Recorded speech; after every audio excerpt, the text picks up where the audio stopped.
ഷാർജയിലെ താമസ സ്ഥലത്ത് കൊല്ലം സ്വദേശി അതുല്യ ജീവനൊടുക്കിയതിൽ ഭർത്താവ് സതീഷിനെതിരെ കേസെടുത്തു.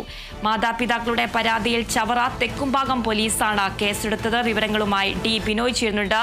ബിനോയ്, അന്വേഷണം ഇപ്പോൾ എങ്ങനെയാണ് പുരോഗമിക്കുന്നത്? കൂടുതൽ വിവരങ്ങൾ. ഇന്നലെ രാത്രിയാണ് ചവറ തെക്കുംഭാഗം പോലീസ് അതുല്യയുടെ വീട്ടിലെത്തി അച്ഛൻ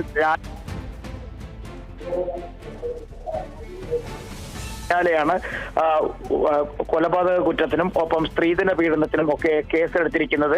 ഏകദേശം വലിയ തരത്തിലുള്ള ഒരു മാനസികവും ശാരീരികവുമായ പീഡനത്തിന് ഈ അതുല്യ ഇരയായി എന്നുള്ള വിവരങ്ങളാണ് ഇപ്പോൾ പുറത്തു വരുന്നത്.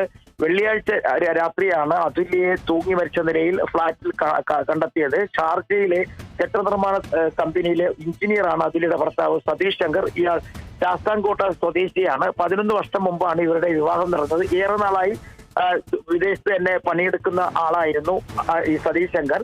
സതീഷ് ശങ്കറിന്റെ വീടിന്റെ സമീപത്ത് തന്നെയാണ് അതുല്യയുടെ സഹോദരി കൂടി താമസിക്കുന്നത്.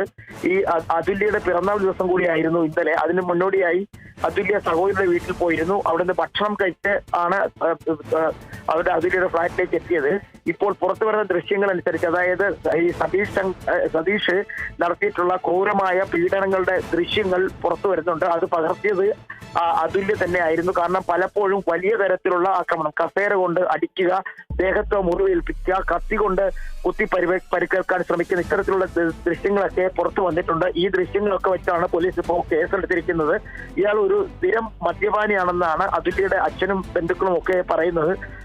ഏകദേശം ഒരു രണ്ട് വർഷം മുമ്പ് അതുല്യ ശാരീരിക പീഡനത്തിന് ഇരയാക്കുന്നുവെന്ന് കാണിച്ചുകൊണ്ട് ചവറ തെക്കുംഭാഗം പോലീസ് സ്റ്റേഷനിൽ തന്നെ ഒരു കേസ് അതുല്യയുടെ ബന്ധുക്കൾ നൽകിയിരുന്നു. ആ കേസിന്റെ ഒത്തുതീർപ്പാക്കിയതിനു ശേഷമാണ് അതുല്യയെ വീണ്ടും അവിടേക്ക് കൊണ്ടുപോയത്, വിദേശത്തേക്ക് ഷാർജയിലേക്ക് കൊണ്ടുപോയത്. അവിടെ ജോലി വാങ്ങി നൽകാം, പ്രശ്നങ്ങളില്ല എന്ന് പറഞ്ഞ് കൊണ്ടുപോയതിനു ശേഷം പിന്നീട് നിരന്തര മദ്യപാനമായിരുന്നു. അതുല്യ ഈ വിവരങ്ങളൊക്കെ തന്നെ അനിയത്തിയോടും ഷാർജയിലുള്ള അനിയത്തിയോടും ഭർത്താവിനോടും ഒക്കെ അറിയിച്ചിരുന്നെങ്കിൽ പോലും അവർക്കും ഇടപെടാൻ കഴിയാത്ത തരത്തിലുള്ള ഒരു ക്രിമിനൽ സ്വഭാവമുള്ള ഒരാളാണ് സതീഷ് എന്നാണ് അവരും പറയുന്നത്.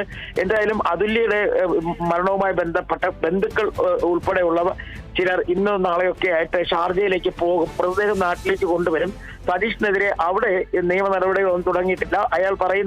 സതീഷ് പറയുന്നത് ജോലി കഴിഞ്ഞ് വീട്ടിലേക്ക് മടങ്ങി വരുമ്പോഴേക്കും ആദ്യം പറഞ്ഞത് തറയിലായിരുന്നു അതുല്യയുടെ മൃതദേഹം കണ്ടെത്തിയത്, മരവിച്ച തറയിൽ കിടക്കുകയായിരുന്നു. എന്നാൽ മൃതദേഹം കണ്ടെത്തുന്ന സമയത്ത് ഇത് തൂങ്ങി മരിച്ച നിലയിലായിരുന്നു. ഫ്ളാറ്റിനകത്തെ പ്രധാന മുറിക്കകത്ത്, കിടപ്പ് മുറിക്കകത്ത് തൂങ്ങി മരിച്ച നിലയിലായിരുന്നു അതുല്യയുടെ മൃതദേഹം കണ്ടെത്തിയത്. ഇത്തരം കാര്യങ്ങളൊക്കെ തന്നെ പരസ്പര വിരുദ്ധമായിട്ടാണ് അതുല്യയുടെ ഭർത്താവ് സതീഷ് പറയുന്നത്. നിലവിൽ ഷാർജയിലെ പോലീസും ഇത് സംബന്ധിച്ച ഒരു അന്വേഷണം തുടങ്ങിയിട്ടുണ്ട്. എന്തായാലും മൃതദേഹം ആദ്യം നാട്ടിലെത്തിക്കും. അതിന് തൊട്ടു പിന്നാലെ നിയമ നടപടികളുമായി മുന്നോട്ട് പോകാനാണ് ഇപ്പോൾ അതുല്യയുടെ കുടുംബത്തിന്റെ തീരുമാനം.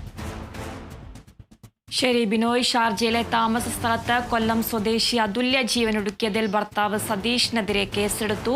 മാതാപിതാക്കളുടെ പരാതിയിൽ ചവറ തെക്കുംഭാഗം പോലീസാണ് കേസെടുത്തത്. സതീഷിനെതിരെ കൊലക്കുറ്റം ചുമത്തി. സ്ത്രീധന പീഡനം, ശാരീരിക പീഡനം എന്നീ വകുപ്പുകളും ചുമത്തിയിട്ടുണ്ട്. സതീഷ് മർദ്ദിക്കുന്നതിന്റെ വീഡിയോ ദൃശ്യങ്ങളും പരിക്കുകളുടെ ചിത്രങ്ങളും അതുല്യ കുടുംബാംഗങ്ങൾക്ക് അയച്ചിരുന്നു. സതീഷ് നിരന്തരം മർദ്ദിച്ചിരുന്നെന്നും വീട്ടിൽ പൂട്ടിയിടുമായിരുന്നുവെന്നും അതുല്യ പറഞ്ഞതായി മാതാപിതാക്കൾ പറയുന്ന ഒരു സാഹചര്യം. മകൾ ആത്മഹത്യ ചെയ്യില്ലെന്നും മകളെ കൊലപ്പെടുത്തിയ ശേഷം ആത്മഹത്യയെന്ന് വരുത്തി തീർത്തതാണെന്നും മാതാപിതാക്കൾ ആരോപിച്ചു. പോലീസിന് കൂടുതൽ കുടുംബാംഗങ്ങളുടെ മൊഴിയെടുത്തേക്കും.